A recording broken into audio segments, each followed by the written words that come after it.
हमें किसी के लिए खास बनने की कोशिश नहीं करनी चाहिए, बल्कि हमें भरोसेमंद बनने की कोशिश करनी चाहिए।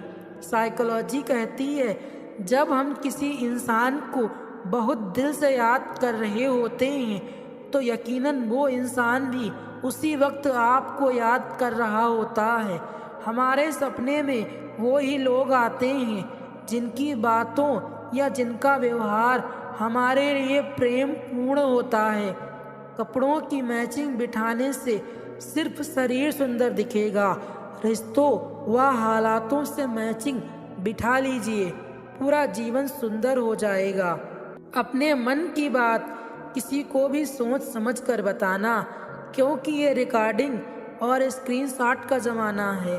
अपने सम्मान के बजाय अपने चरित्र के प्रति अधिक गंभीर रहें। आपका चरित्र ही ये बताता है कि आप वास्तव में क्या हैं, जबकि आपका सम्मान केवल यही दर्शाता है कि दूसरे आपके बारे में क्या सोचते हैं। कुछ लोगों का काम होता है दूसरों की आलोचना करना। ऐसे लोग जीवन में कभी स्व उन्नति नहीं करते, क्योंकि उनकी ऊर्जा व समय केवल दूसरों को देखने में व्यय होता है।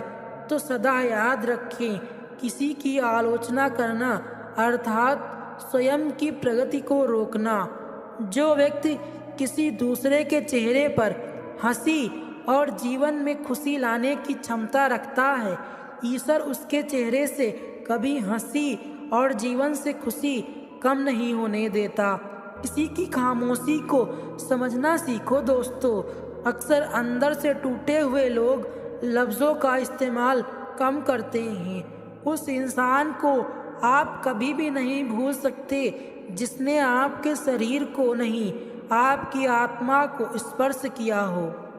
सीमेंट से भी एक सीख मिलती है, जोड़ने के लिए नम्र होना जरूरी है और जुड़े रहने के लिए सख्त होना जरूरी है। साथ कितने हैं ये जरूरी नहीं, वक्त पर कौन खड़ा होता है वो जरूरी है। अकेलापन हमेशा आपको एक महत्वपूर्ण व्यक्ति से परिचय करवाएगा, और वो व्यक्ति हैं स्वयं आप। आलोचना में छुपा हुआ सत्य और प्रशंसा में छुपा हुआ झूठ यदि मनुष्य समझ जाए तो आधी समस्याओं का समाधान अपने आप हो जाएगा। प्रेम का अर्थ है दूसरे को अपना इतना बना लेना कि उससे कुछ छिपाने को ना रहे। दूसरे को अपना इतना मान लेना कि जैसे वो तुम ही हो।